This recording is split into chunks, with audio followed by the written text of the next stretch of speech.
Yo, YouTube, what's going on with y'all, man? It's your boy Elijah B. You already know I'm back at y'all with another video. As y'all can see, I'm out here rocking the gas. You already know your boy all gold, your boy all iced out and dripped out. Yeah. Y'all already know the drill as always. Feel welcome to like, comment, and subscribe. I'm about to dive into it, get straight into it. I'm going to be talking about drug and alcohol addiction today. So we live in a society and a world that promotes drug addiction, alcohol addiction, and it's just very unfortunate. It's very sad. It's low-key very sad and fucked up that we live in a world that just promotes this negativity, evil, things that just like, you know what I'm saying, things that just aren't good for you. It's like, how can the things in society that aren't good for you get promoted, get the most attention, get the most energy, get the most attention, but how can the things that are good for you and the things that are like genuinely healthy for you as a person are ignored or looked down upon? That just shows the world that we live in. But I'm gonna go dive more deeper into the topic, and I'm gonna actually talk about drug and alcohol addiction. That's the title of the video, isn't it? So, you know what I'm saying? We gonna talk about it. It is what it is. You feel me? So this is So a lot of people are addicted to drugs and alcohol, and some people might try to use drugs and alcohol as if it were medicine, but in the long run, it's just gonna end up hurting you or killing you or messing with your physical or your mental health later on in the long run. So at the end of the day, you think, oh, bro, I feel so fucking, I'm high as hell, bro. I feel drunk, I feel wasted, but at the end of the day, like, that's all called good feeling that you got to pay for. You're gonna pay for that in the long run, and I'm pretty sure y'all have heard of the term called equivalent exchange. So it's like, in order for you to feel good, in order for you to have that euphoric high feeling, you gotta like put your body under some kind of stress or put your body in some type of danger in order to get that good high or get that good feeling. And like I just said like a few seconds ago, people use drugs and alcohol similar to how people would use medicine. So okay, so let's say you have you get sick or you get ill or you have like a little cold or something. So come on now, right? You obviously have insurance, so you're obviously gonna go to the doctor. You're gonna get some medicine or get some kind of substance that's gonna help you get through the sickness or help you put up with, or get, you know what I'm saying, put up with the sickness or numb the pain or numb the sickness or just at least help you get through whatever you're going through, or to maybe cure your sickness and you might feel better overall. Okay. I'm gonna give you guys another example. So let's say, for example, you get severely injured, like, I don't know, maybe you're driving a motorcycle and you fall off of it, or you fall a few stories off a building, or you just get you're fucked up, like your shit fucked up, bro. Like you get severely injured. You're gonna go to the doctor. You're probably gonna get like what? Anesthesia, Tylenol, ibuprofen, or some kind of painkiller to help you get through the pain, or to help numb the pain, or to help you get through whatever pain you're going through. And that's what you're supposed to do. I mean, who wants to walk around feeling all injured and all fucked up and having to deal with their injury? Why deal with that when you can just pop a pill or take some kind of medicine or take some kind of substance to help you feel better? So just imagine what so-called drug addicts are actually going through, right? Now, there's different kinds of pain. There's physical pain and there's mental pain. Okay, all right, cool, all right. Wait, what the fuck? What am I saying? That's not cool. That's horrible. That ain't cool. But okay, like let's say for example, like maybe you lost a loved one, maybe you lost a friend, maybe someone close to you or someone that you loved and cared about died, and you finna, you know what I'm saying? You finna go to that grocery store, you finna pour up a cup of that Henny thing. You know what I'm saying? I'm pouring up that Henny. I got demons in my cup. You feel me?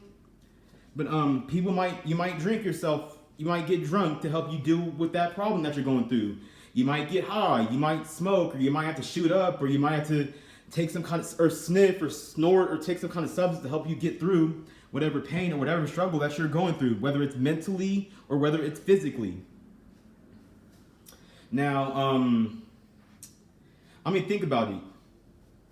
People use drugs to cope with their problems. That I don't think that's wrong. That is. Because I don't see how like doing a drug that's potentially going to end up killing you later on in the long run is actually going to help you solve or help you like cope with your problems. Like, but that's also another thing. Us niggas, us black people, we don't. I guess we don't believe in therapy for some weird or strange reason. I don't know why. And it's not healthy to walk around with like all your problems like bottled up inside and like it like at some point like you gotta let it out. You gotta go talk. You should like talk to someone. You should go get some mental help if you can, or if you can afford it. And if you have the insurance for it, go talk to a therapist instead of, you know what I'm saying, taking a drug thinking that it's doing something for you, but in the long run it's just killing you and this is wearing and putting wear and tear on your body. And some people might do drugs because like I said right in the beginning of this video, that like drugs and a lot of negativity on this planet is promoted.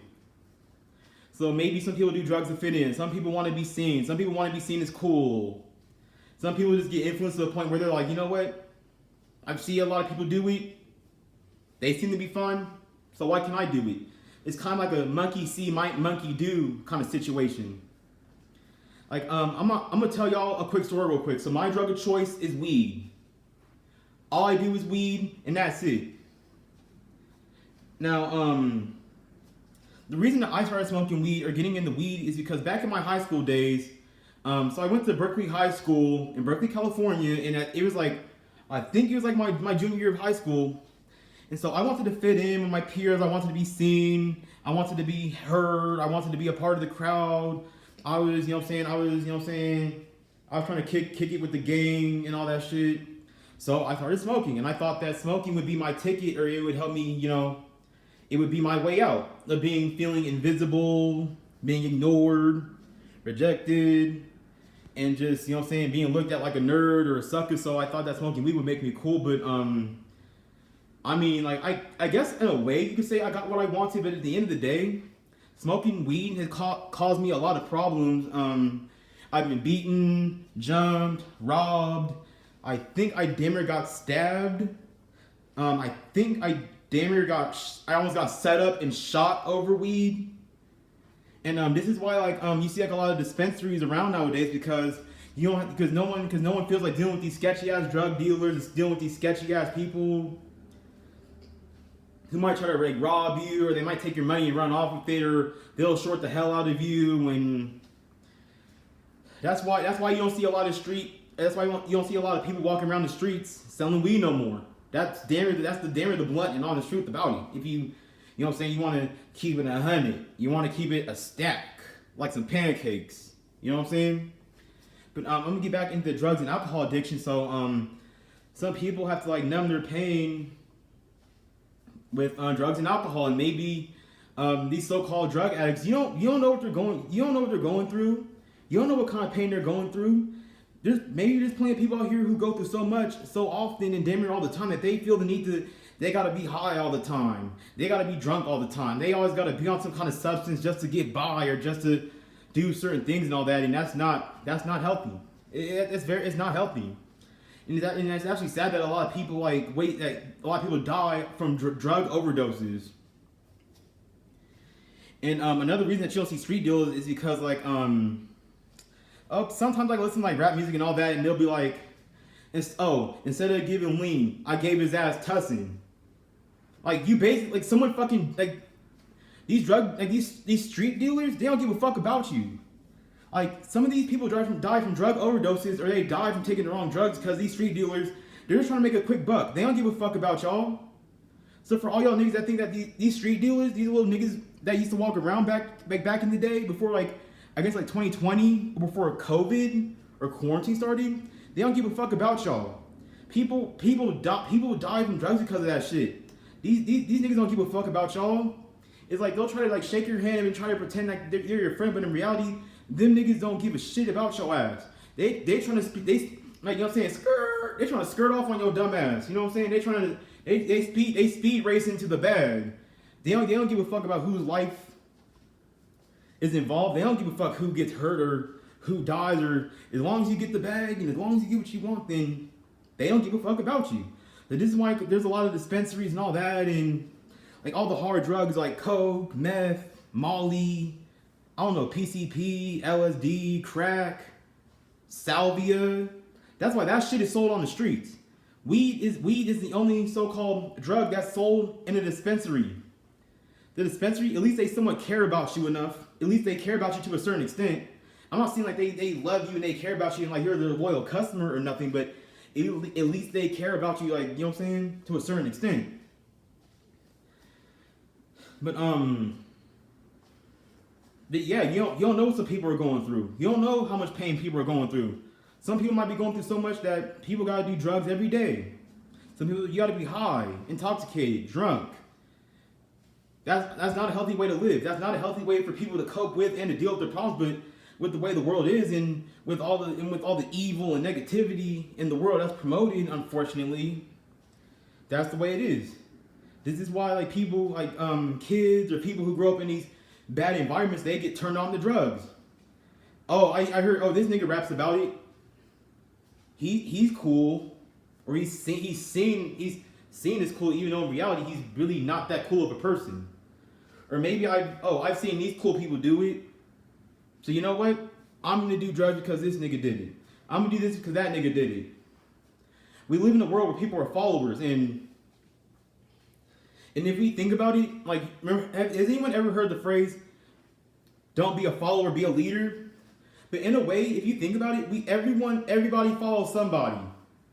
So even people who say, "Oh, don't be a follower, be a leader," even they have people that they follow. Even they have people that like, they don't look up to them, but they have people that they admire and people that they respect. They have people's point of views that they see for themselves and people's point of views, and they respect that and they follow their point of view. So in a way, if you think about it, even the people who are leaders, even they're in a way they're followers. So, you know what I'm saying? You gotta really like go in depth. You really gotta like think about shit like this. And that's why I'm making this video for, because I'm just speaking up for the people who are going through hard times and people who don't have a lot, of people who go through so much constantly that they feel the need to be high on drugs or be intoxicated or be on alcohol or be, you know what I'm saying? And then they get labeled as lazy drug addicts. Okay, but who are you to judge anybody else for what they're going through? You're not going through the shit they're going through. Maybe if you were going through it, you would have a much similar feeling or have much similar thoughts or ideologies like these people, these so-called lazy drug addicts do. But no, all y'all do is sit around and judge people in a negative manner from the inside out. Because from your perspective, you could think one thing, but from this other person's perspective, or the person who's on the drug, you don't know what that person could be going through. You don't see their point of view on the world. You're not in their shoes. You're not living their life. You haven't been through what they've been through. You haven't been dealt the bad hand in life that they've been dealt. So who the hell are you, or is anyone to judge people who are on drugs, or people who are addicted to drugs? Like, I'm not quick to judge people. Like, okay, fine, sometimes I'm quick to judge people, but at least like I try to look at things from like the inside out. I try to put myself in that person's shoes. I'm what you would call an empath. So like I'm an empath. So so sometimes I feel for other people. I can feel other people's pain, not physically, but I can feel like their energy, their conscience and energy is like at a low vibration or at a low frequency, and I can kind of like feel, I can sense and kind of feel that shit. And like let's say for example, like you take shrooms and all that. Like shrooms, I guess make you shrooms, I guess they're supposed to make you see the world for what it is and all that. And I've never actually done them before, but I've heard like a lot of like people talk about their experiences on shrooms and all that. And I ain't gonna hold y'all, man. It sounds like something I'm tempted to think about doing it. I'm not gonna do it though, cause I don't trust people, especially when it comes to drugs nowadays. Cause this is how people like think about like crackheads, for example, homeless people. Maybe the drugs that they were taking were laced. Maybe they smoked the wrong shit, or drank the wrong shit, snorted the wrong shit, shot up the wrong shit, or just did the wrong shit, and now they're in a terrible predicament for damn near the rest of their lives and all that. But then at the same time, like people, these so-called drug addicts, the people who are on drugs, they might be using drugs as medicine to deal with their physical or their mental pain. I mean, I'm pretty sure like if you were going through something, like you would want to, like you would feel tempted to take some kind of like substance or at least get drunk or something. But then it's like that's damn why I stick with weed, because weed is the damn like the safest thing that like anyone could ever do, because like You can get high as hell and wake up the next day and still be yourself. But if you take all these other drugs or all these other substances, it's gonna kill you in the long run. It's gonna slowly start having a very negative effect on your body, and you're gonna start feeling that shit too. And it's gonna start like your life expectancy. I can't talk today, but it's like your life expectation or your life expectancy. You know. Come on, you know what I mean, bro. Don't play with me. But it shoots down a whole lot. Like your life expectation goes down a whole lot when you're taking these hardcore drugs and shit. My camera tweaking. I don't know what the hell going on today, but yeah, this is why a lot of people are on drugs. Some people have too much. A lot of people have a lot on their plate that they can't deal with. So, taking drugs or alcohol might make them feel like it might make them feel a whole lot better. And it's like it's damn like equivalent exchange. It's like in order for you to gain something, you got to give up something as well. So in order for you to feel better, or in order for you to get through your physical or mental pain or whatever the hell you're going through, while you're taking all these damn drugs, but here's the bad part. It's affecting your body, your physical, and your mental health in a bad way in the long run. So I just wanted to give y'all that perspective real quick, and that's damn it why a lot of people were addicted to drugs and alcohol, because some people might be going through stuff and they just have too much on their fucking plate to just deal with being sober. So they feel like, you know what, why not get drunk? Why not pour up that Henny? You know what I'm saying? I'm pouring up Henny. I got demons in my cup. You know what I'm saying? Why think people smoke weed? Shoot up, snort up. I'm not promoting it my damn self because a lot of lives get lost to this shit. Drugs aren't cool. Smoking weed isn't cool. Sometimes I wish I never smoked weed. Cause it's like, yeah, you can smoke and all that, but then it's like as time goes on, like you start to lose your stamina, your energy. Some people, I don't know. Some people can just do drugs and they can just function just fine somehow. I don't know. Who knows? Maybe they might be superhuman. I don't know. But that's the end of this video. I wanted to give all this perspective. I've been talking for damn near 20 minutes, so I hope that everything I said in this video sunk in with you. It's your boy Elijah B. I'm out for the second time in a row. Like, comment, and subscribe. Come holler at me if you got anything to say to me. You're more than welcome to. I'm out. Peace.